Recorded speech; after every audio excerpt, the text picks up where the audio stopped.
Mesdames, Messieurs, bonsoir.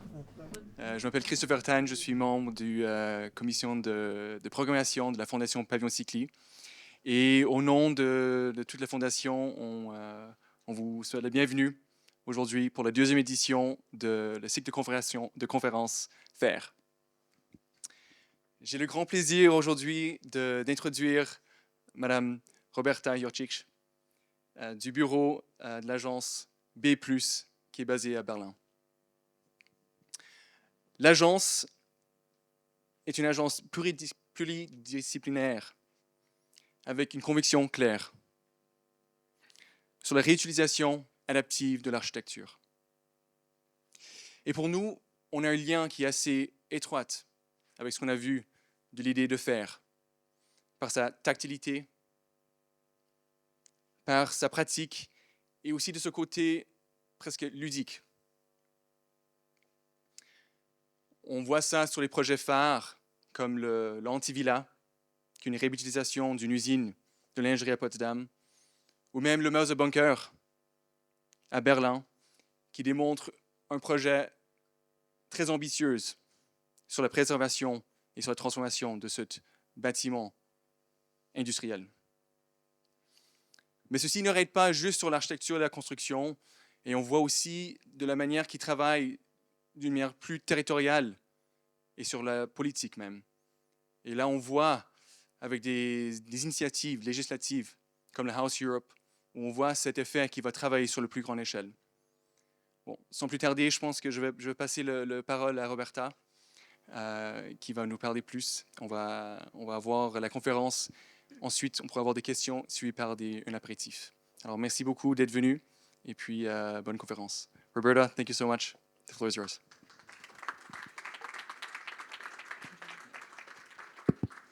Hello.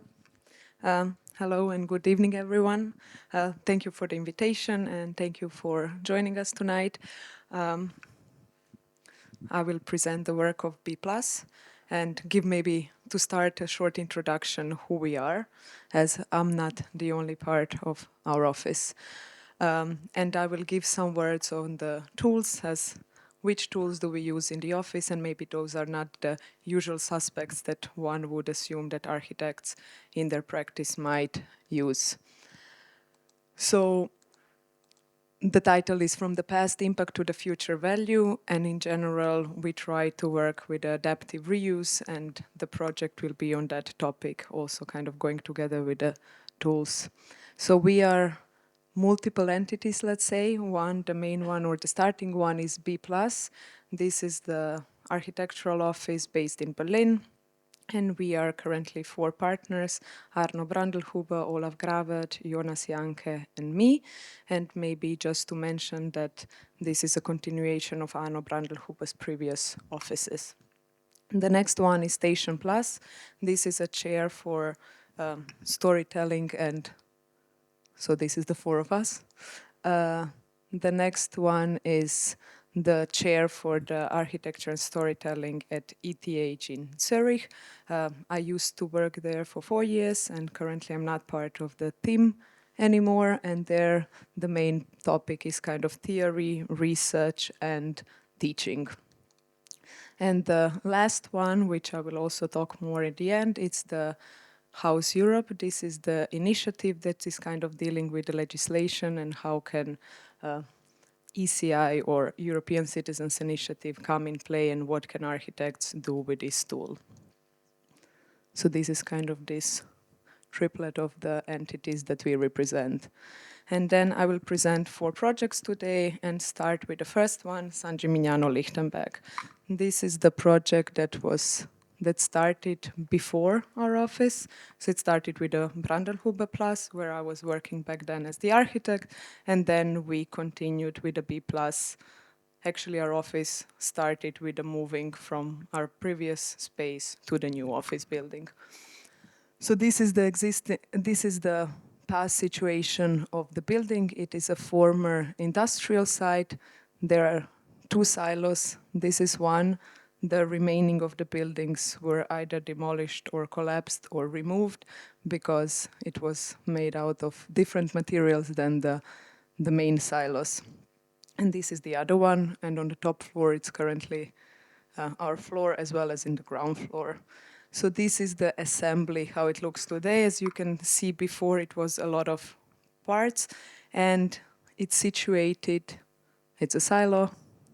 It used to be storing a graphite inside of the tubes, and this is where the trucks would arrive. And it's situated currently in a Dongswan center.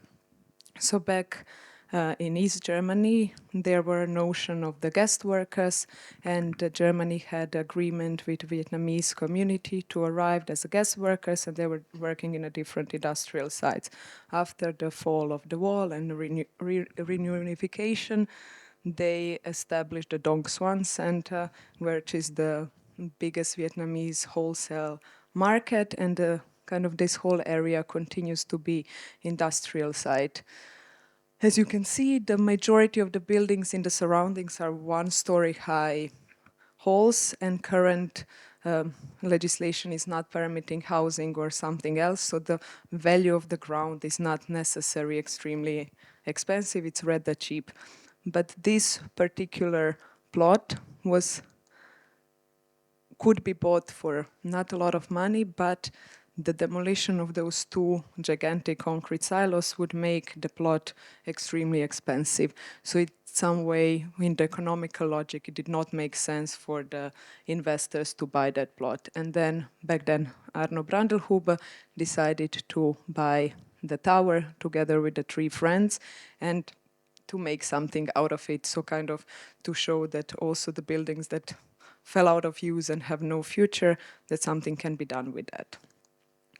The silos remind people of the San Gimignano in Lichtenberg, and the story, or the first tool, let's call it a storytelling one. So how can architects, or where is the start of this project? For instance, when we were meeting with the publication El Croquis in Berlin, they arrived to see the silos and they said, I mean, it looks great, we really like it, the photos are amazing, but we can't publish that. And we were like, why you cannot publish that? And they were like, yeah, that's not architecture, you didn't do anything. We're like, what? We did something, there are stairs, there is something. And they're like, no, that's not architecture. And then we explained the whole process, and then finally they agreed, actually, it is architecture. So where the architecture starts, or what is the tool that we use, we like to say it was the storytelling. So Arno in the beginning went to the bank and said, I need a loan. I would like to make this into the San Gimignano Lichtenberg. It will be used for the prototyping or of our office, and different people would come. And the bank said, no way, are you crazy? It's in Lichtenberg, it's outside of the city. No, this is not possible. After that, the Zeit magazine, it's a German magazine, published this image and called it San Gimignano Lichtenberg. After that, he went back to the bank and said, I want to do a San Gimignano Lichtenberg there. It was the same bank, and bank said, great, we need this in Lichtenberg. It's amazing, Lichtenberg needs to develop somehow.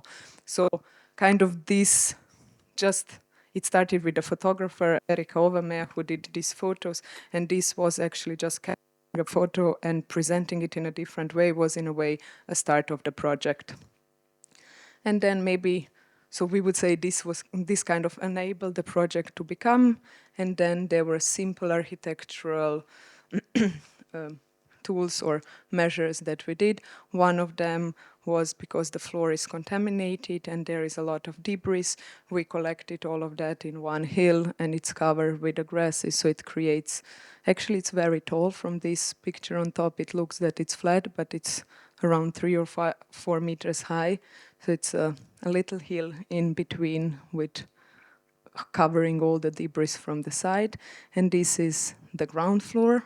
So all the openings are again open. The building is insulated from the inside because it has only 2 floors, as you have seen. In between are the silos, so there is no need to isolate the whole tower, and it makes financially more sense to isolate it from the inside. And this is why you can see that the interior has this quite typical German puts that was applied on it. And also the same material is applied on beams just to prevent of some fallings, as the beams were quite old but structurally good. Then in the ground floor and top floor, we needed to put some staircases as though those were missing, and one part of the new floor. So in general, there is like a heated space on the ground floor and a heated space on the top, and in between there is nothing happening. There was a lot of doors throughout the staircase, and those doors were access to the hydraulic lift that was serving to transport or like to move the coal, and those needed to be closed as we had a long battle with the fire department. As it's officially a skyscraper, you would usually need 2 escape ways, and this is one way of how to kind of current legislation does not really look at the existing building, and there is not enough kind of tools that architects have, but they are kind of, it's very black or white, you don't have enough of this, that's it. So we kind of went over and over, and then we found, let's say, a curve around it that actually it's a 1-story building, and because it's a 1-story building, you need only 1 staircase, and this was a long process, but we managed, and therefore we needed to close all the ejected doors. In between is one tiny room, not heated, but it is a room. And of course, because we have only 1 staircase, the exit from that room also could not be directly ejected to the staircase, and therefore we needed to utilize this balcony that you see. And then again, there is this problem when you work with the existing. Today, no one really. So current legislation says everything that is existing has a potential risk. Potential risk, it's more expensive. So quite often, even though you have the existing structure, it's more expensive, more exhausting in terms of duration and everything to preserve that, because a new brick comes with in this case, a new balcony would come with a certificate. This can load, this can have this and this load. And in this case, no one knew how much it can load and if it's safe or not. So we needed to place 2 gigantic canisters of water, and we were measuring over extended period of time to see the difference in if there will be any movement in the balcony. And after that, the structural engineer said the movement was less than XY centimeters, therefore we say this is structurally okay and you can use it as escape way. So there was a lot of figuring out anew without existing in the current code how to utilize existing parts of the tower. And then this is the top part with a new staircase that leads to the roof, and some pictures from the interior itself. And this is a look into the surrounding where you can see the Dong Swan. And maybe worth mentioning today, the whole place is considered a ground floor. It's, let's call it a dirt work, where we make more loud and machine work. We make prototypes there. And on the top floor, it's more, let's say, office work, where the stuff on the computer is happening. And we are not alone there. We have several, let's call them tenants or friends who are also working. So we have people working with wood, with glass, with metal. So different agents come together. Then I would move to another project. This is Midway Contemporary Art. This is actually our first project realized in USA. And we were approached by the Midway Contemporary Art. They arrived to Germany and said, we really like your work. Do you want to come and build something for us in US, in Minneapolis? We said, let's have a look. And they had this existing building. It's a former limousine garage. And they wanted to demolish the building and build something new because they needed quite a lot of space. It's a gallery, needs to be spacious. The floor height was rather low, so they initially thought of demolishing it. And then after inspecting it, we decided we would like to keep it, and we tried to convince them with a kind of, again, very simple architectural tools, how to protect the building and keep it as it was structurally completely sane. So the main part was to cut the existing slabs, which were luckily prefabricated, so they were already assembled in pieces, and those planks were cut. And this also helped by removing the load. Of course, the restabilization of certain parts needed to take into place, but they removed the planks. And by removing those, we managed to open the space and create this double high gallery, leaving on the back and front side the space for the office and the storage and other parts that they need.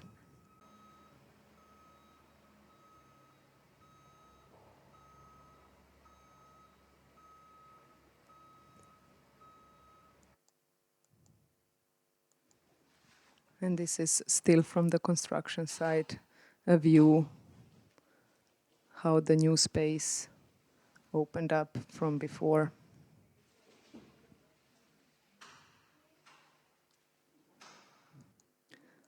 And now I will show some before and afters.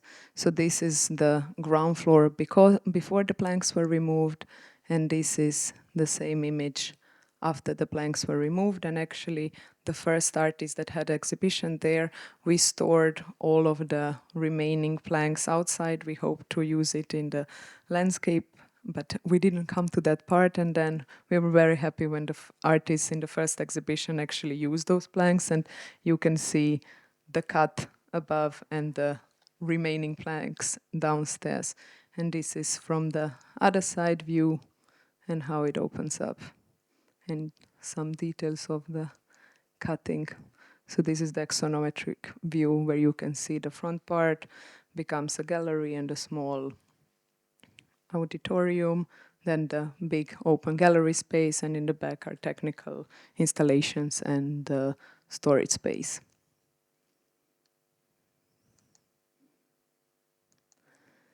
And because they in the future plan to potentially grow, and in the beginning they said that they want a new building, we left this one side with a jacketed door and the possibility that an extension of the building happens on this side. And as America has a different system than Europe, they are currently in a process of raising money because they highly depend on the private investors rather than the governmental support. And then the next project is Mäusebunker. Maybe this project best describes in a way these three entities, how they work together. So this project was born at the ETH, then it moved to the office, or it started at the office, moved to ETH, from ETH back to the office, and kind of this was the base for the birth of House Europe. So I don't know if you know about the Mäusebunker, but Mäusebunker is an existing currently building in Berlin. It was built in 70s by Gerd and Magdalena Henska, and it was built for Charité, so it's a kind of a half state, half private university hospital, and it was made for the animal testing laboratory.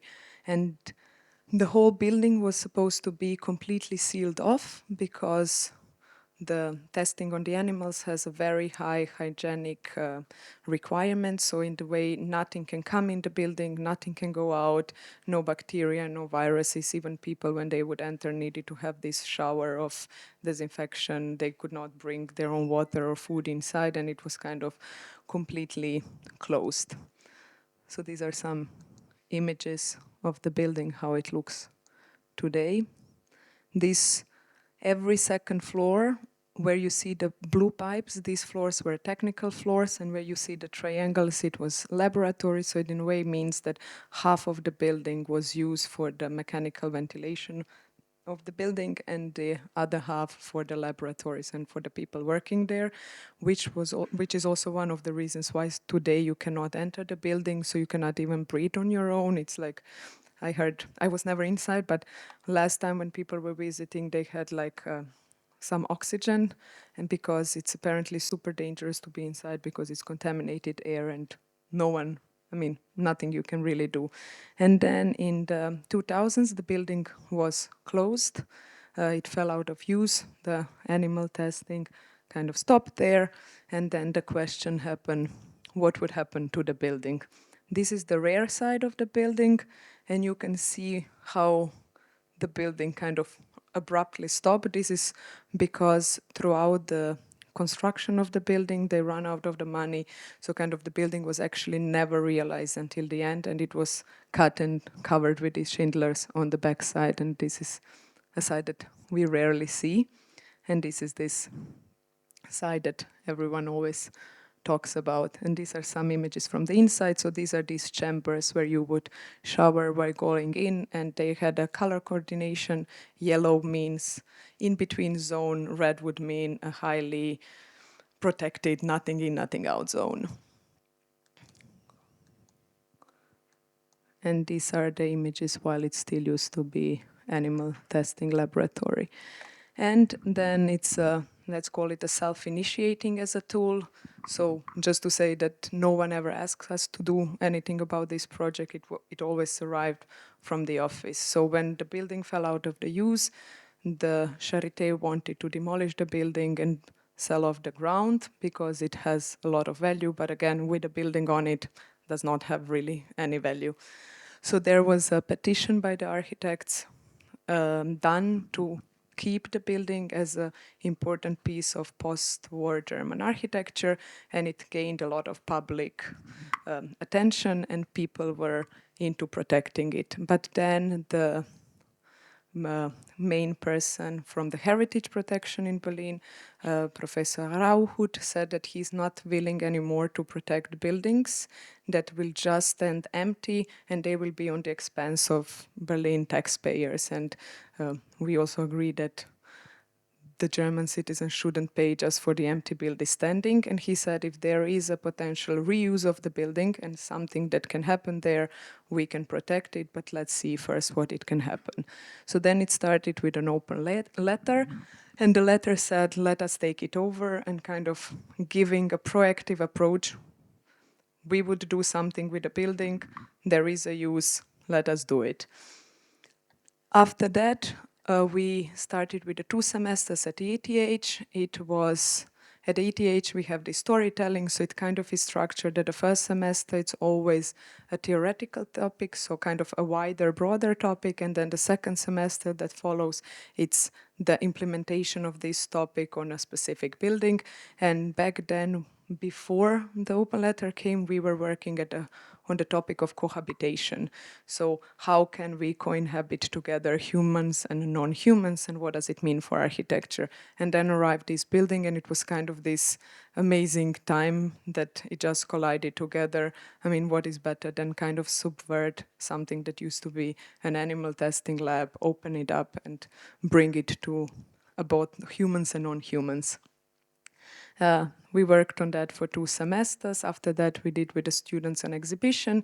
And then later, we also said we should do something with it as the office and propose an actual plan how it could be done. Because, of course, student works were very utopian with a lot of animals inside, but we tried then in the office to do something that economically makes sense and that it's viable. And then we were invited by Berlinische Galerie to make an exhibition, and I will show you what exactly our tool that we used was.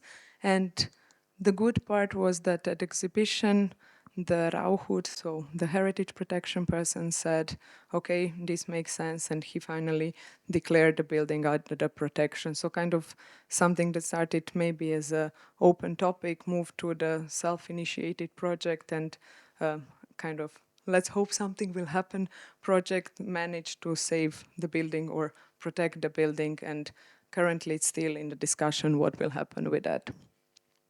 So the building, even though it's called a Mäusebunker and everyone thinks it's a bunker that is very closed and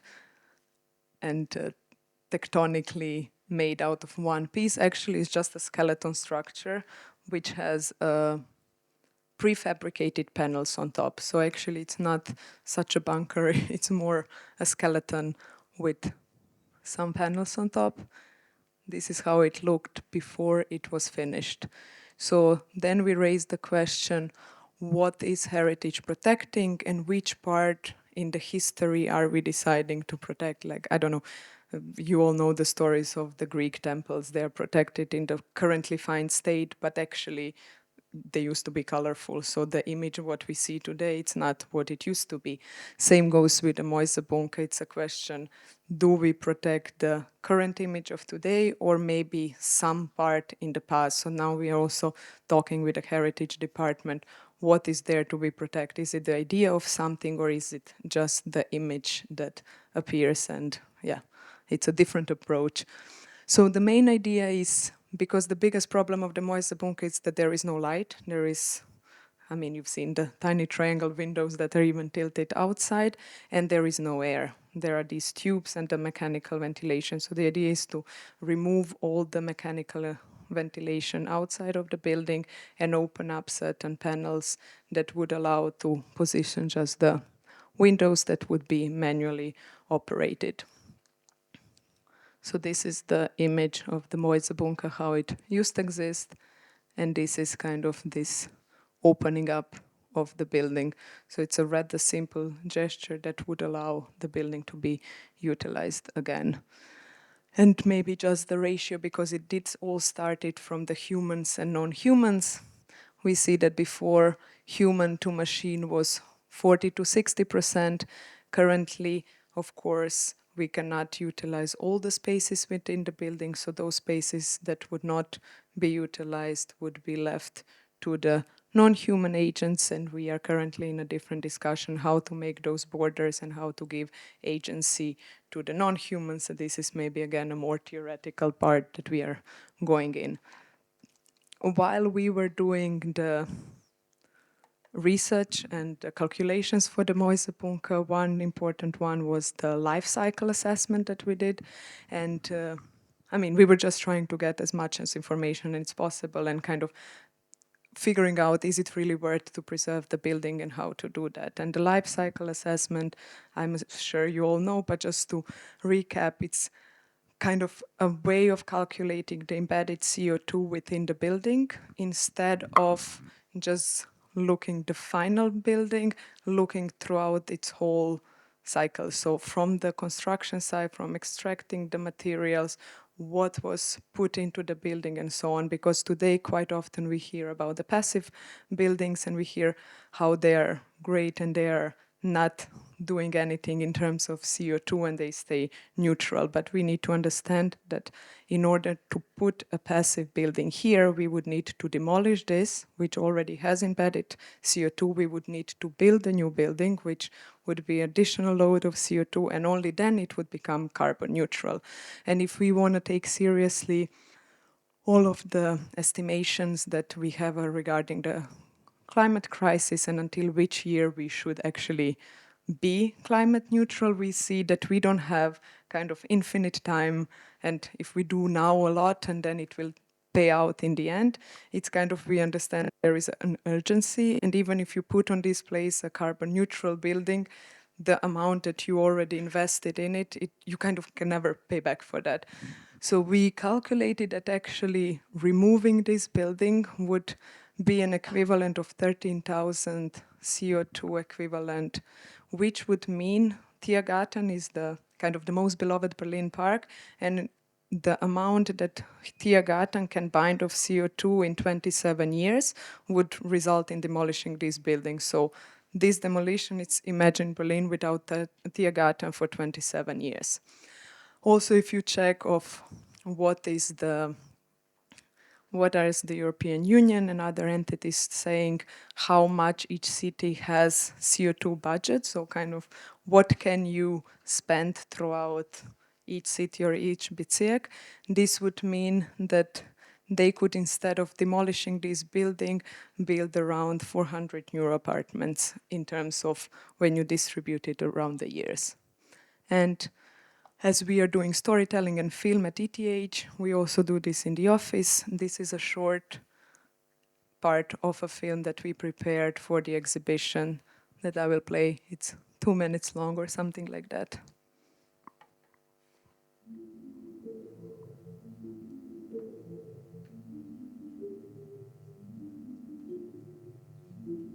Wir haben erkannt, dass es an der Zeit ist, den Bestand zu schützen und dessen Wert zu schätzen.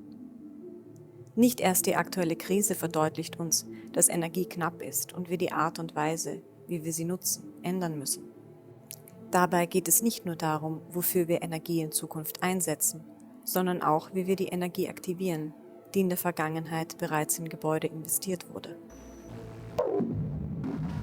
In der Architektur sprechen wir von grauer Energie, die alle Investitionen in ein Gebäude umfasst. Von der Planung bis zur Umsetzung, vom Materialeinsatz bis zum CO2-Ausstoß. Wir müssen umdenken und den Gebäudebestand als Energie- und Ressourcendepot für die Zukunft begreifen. Nicht nur in Bezug auf Energie, sondern auch in Bezug auf Geschichte und Kultur. In den 1960er Jahren von Gerd und Magdalena Hanska unter dem Paradigma von Innovation und Wachstum erbaut, können wir alle aus der Geschichte des Mäusebunkers lernen, wie Normen sich ändern können. Genau wie die Gesellschaft beschloss, gegen Tierversuche zu protestieren und sie zu stoppen, können wir unsere Vorstellung davon ändern, was bestehende Gebäude sein können und wie wir sie erhalten und nutzen. Regel 1: Wiederverwendung statt Abriss. Wir fordern die Erhaltung bestehender Gebäude und der darin investierten Energie. Dadurch können wir Ressourcen sparen und soziale Werte pflegen. Unser Ziel ist es, die Wiederverwendung gegenüber dem Abriss zu priorisieren und damit den ersten Schritt zu bezahlbarem Raum für alle zu machen. And then this led us to this House Europe initiative.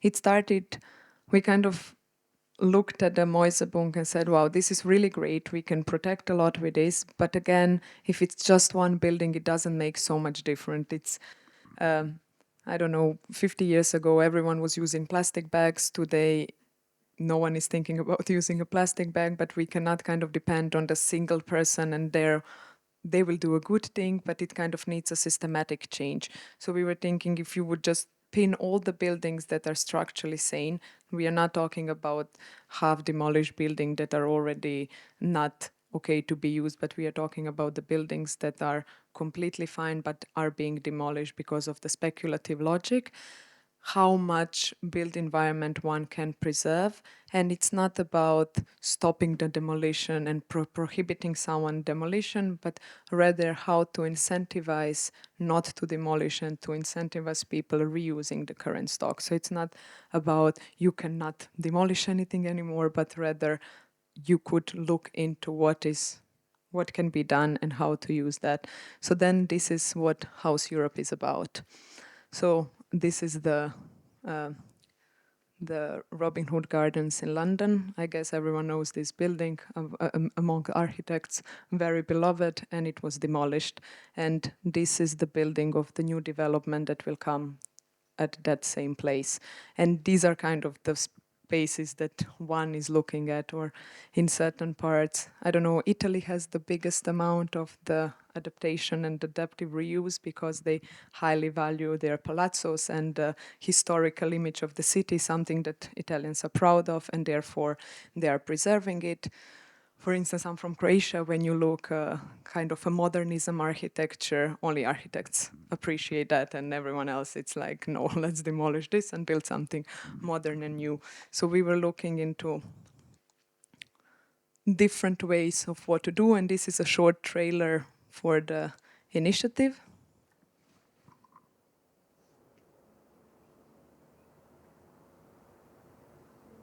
Today, speculation has taken over, ruling the global real estate market, ruining cities, commodities, and communities, resigning people to suffer in search for a home. But speculation is more than a social issue, it is an ecological one. Leaving spaces empty and unused. Leaving buildings to ruin and decay. Letting future generations panic and pay. This story is about us. The 99% that don't look at the earth from above, but through our neighbor's window.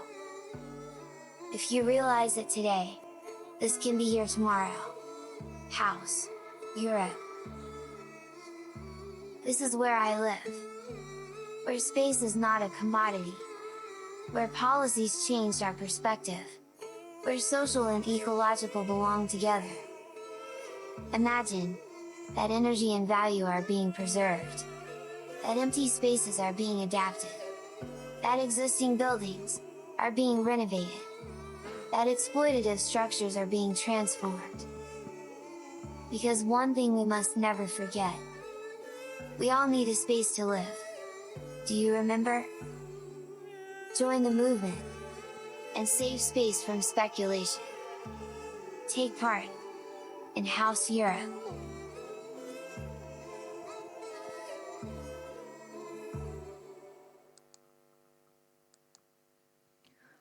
So maybe just to say a little bit what is the European Citizens Initiative. Maybe you know the most famous one was Save the Bees. So each European citizen can raise whatever topic they think it's important, make a campaign out of it, and they need to raise 1 million votes in order for this to be moved on the European Union level. And once when it's in the European Union level, it needs to be addressed through the legal means that European Union can work. So the House Europe, it's a citizens initiative. We kind of initiated, but now we have from across all of the Europe different partners that joined the forces. And yes, as I said, it's about renovation and transformation of existing buildings, that this becomes a new norm instead of the demolition. We made a longer film. It's around 45 minutes long, and these are some of the voices that are appearing in the film and some of the arguments that they bring in favor for renovation over the demolition. Is everything in the city up for demolition? I mean, potentially yes, because if we approach the land and the city through the speculative lens, then of course the biggest increase in value is through this constant demolition and rebuilding. And if you look at American cities, if you look at the history of New York, that's pretty much what happened and how the value was created. Now, in Europe, for years, it was a little bit different, but through the financialization and globalization of economy, Europe was also pulled into this cycle of demolition and creation. Sum up all the crises with which we are confronted, I would say that the sum of all of them is the fact that we reached the limits of a system. So the main problem is that actually things that have a huge value, they cannot be evaluated. There is no price. They don't have a price. You have one, it could mean one flat, one block, one slab. When you have one, you demolish one and you rebuild one. At the end, you have one. If you have one and you just add half of one, and at the end, you have 1.5. You spend less, you have more. So maybe to say what exactly, because everyone is, how do you want to do this and what are the legislating tools? So we have kind of 3 main pillars, and one is the tax reductions for renovation. Again, a good example is Italy. For instance, if you are renovating a house or a building in Italy, the taxes are 6% instead of, I believe, 19% that is usual taxes. So by the reduction of the taxes on the renovation, you kind of incentivize people to renovate over to demolish and build anew.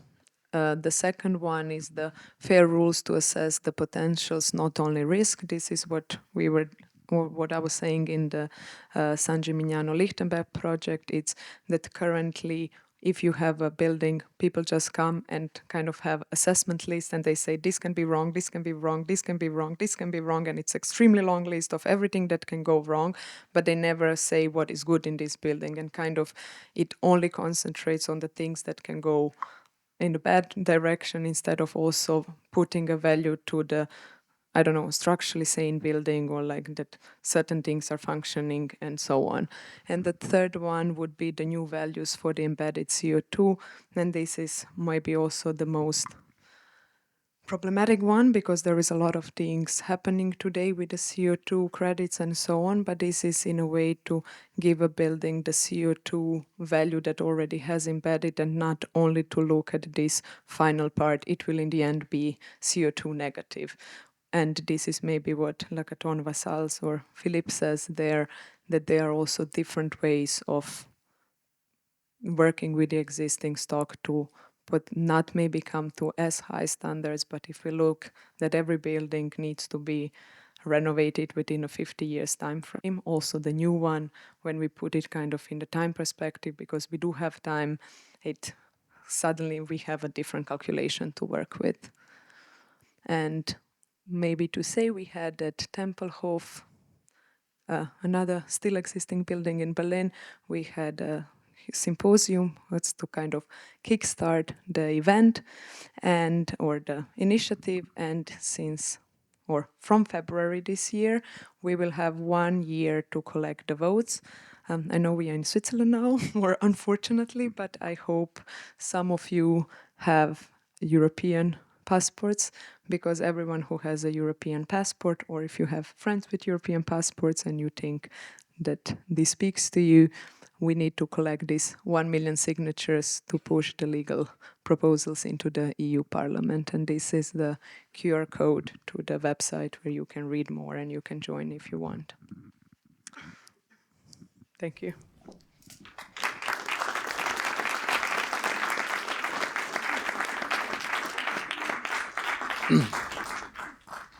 Thank you very much, Roberta. That was very inspiring. That brings up definitely a lot of questions, and it's very nice to see your work. We're going to start on va commencer la période des questions. Vous pouvez poser des questions en français ou en anglais. Est-ce qu'il y a quelqu'un qui veut commencer? Valentin? Hello, thank you very much for the presentation. It was amazing, and well, I'm not the first to say that. But the question I want to ask you is about the material culture itself, and maybe design-wise.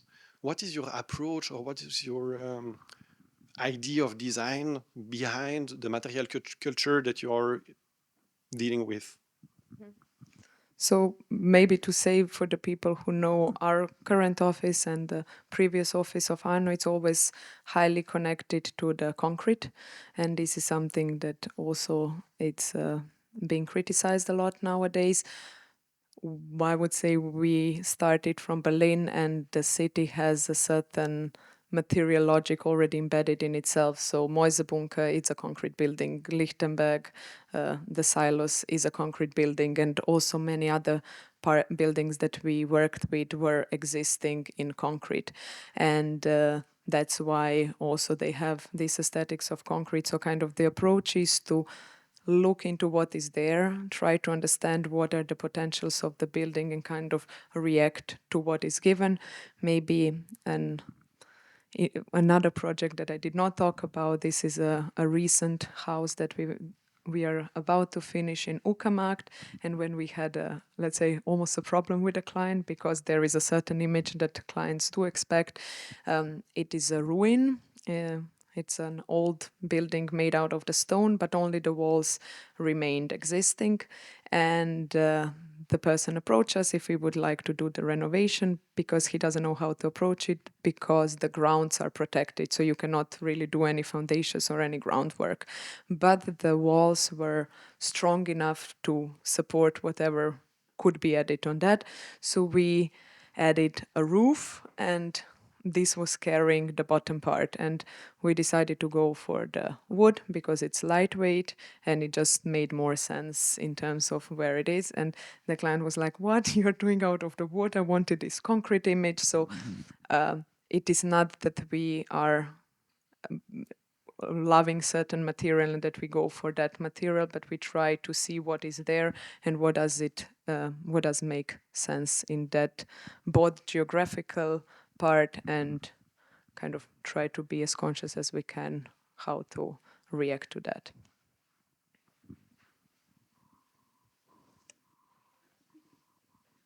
D'autres questions? Oui. Hello. I had a question about drawing, how it connects to your practice, also in relation with all these 3D scanned images we saw. Is it just like a representation of what is there, or do you also use it as a kind of process? I don't know. Thank you. So this particular, we sometimes use 3D scanning, and in this building was necessary because it was hard to access and to understand what is happening in the building. And at the same time, we had another building that certain parts were casted. It was for a museum. So one colleague of ours was scanning a lot of things. So it kind of made sense. We wouldn't necessarily use scanning for this building, but because it was kind of a practicing moment for the other side, we also used it here to understand what is happening in the section of the building. But yes, we used it only for one project because we needed to scan certain things to be able to one-to-one represent it. Otherwise, we don't use 3D scanning as a method.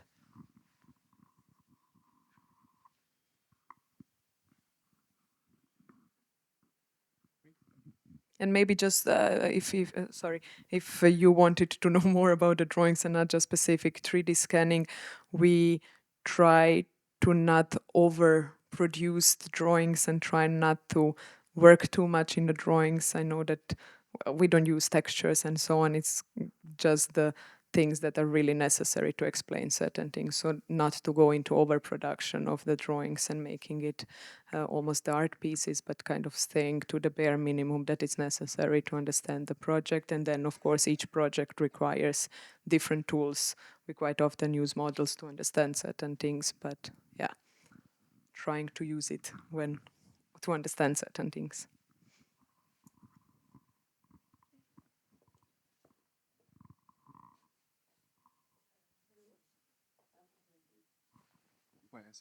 Oui, c'est bon. I would like to ask, what's the economical system of the office, or how do you finance the projects? Yeah, thank you. It's a hard one. So we like to say that we are trying to be a self-sustaining practice. We have a lucky situation that Arno has a kind of a long practice behind him, which also attracts certain clients. So we are kind of always cross-financing. We have certain projects that are very well paid for kind of smaller interventions, which is kind of, let's say, in the luxury sphere, which is really good. And then this allows us to cross-finance, for instance, Mäusebunker. So for the whole project of the Mäusebunker, we never received any money, but then kind of what we get there, we kind of pour into different pots. So it's kind of always pouring different pots. And then House Europe currently is a non-profit agency. So we also are applying for different grants to make this possible. So it's, yes, pulling a lot from all sides.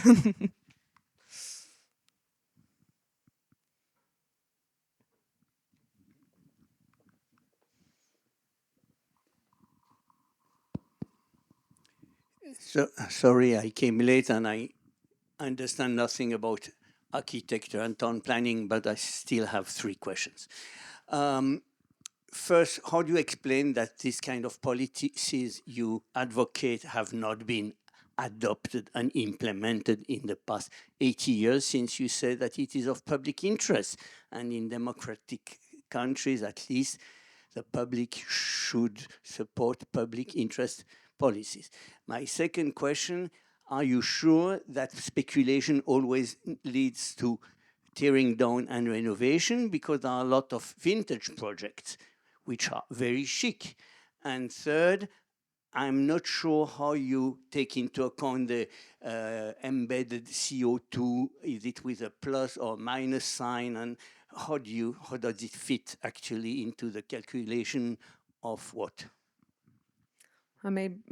First was why it was not done since 80 years ago. Well,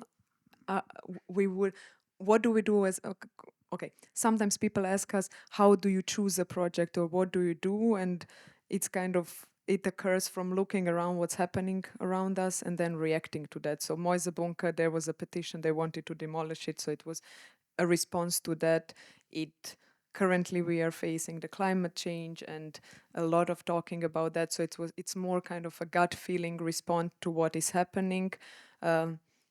If there is no problems, let's say, then we wouldn't have things to do in a way. So we realized this is in a way a problem, so we reacted to that. Why it was not implemented before, I do not know. And they are, as you said, maybe in the different, these chic projects, this is maybe what I meant with Italy, there is a certain notion.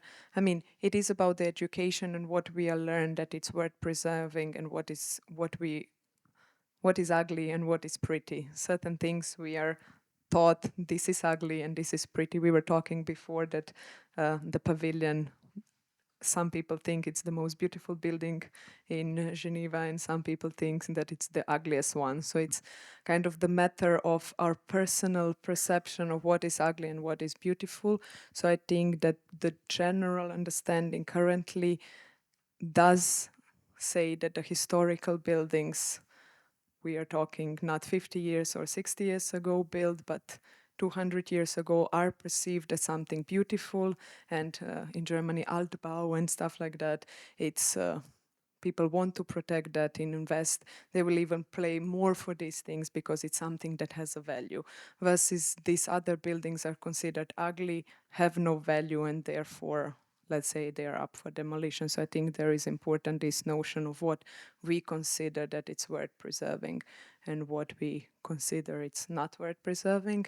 And when it comes to the CO2, of course, there is a lot of pushing to this side or to that side, and it can be switched. But I think the Robin Hood Gardens, it's a very good example. It's a structure that completely functioned, that everything was working structurally, there was no hazards or anything, and they demolished it to build an apartment that it's not a social apartment anymore, but can be built, can be sold for much more than that. And if you're not an architect, maybe you don't know, like Lacaton Vassal, they're very famous architects, and they did together with the French government. This is also why it was possible, because the buildings were not owned by 20,000 different people and entities to decide with, but it was kind of a one groupation that they could talk to.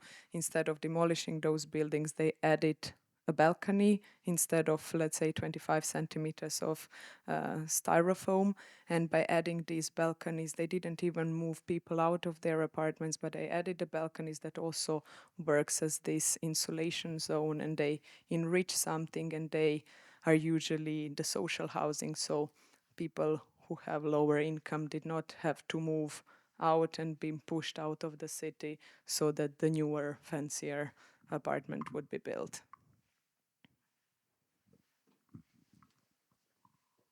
Est-ce qu'il y a d'autres questions? Sinon, je propose qu'on continue ça autour d'un verre avec l'apéritif. Juste avant de finir, juste pour vous dire, la semaine prochaine, on va continuer le cycle faire avec Team Ingold jeudi prochain. Alors rendez-vous au Grand Dôme cette fois-ci à 18h30 jeudi prochain. Roberta, thank you again so much for your presentation. It's very, very inspiring, and we can continue our discussion around a drink. Merci beaucoup tout le monde. Bonne soirée.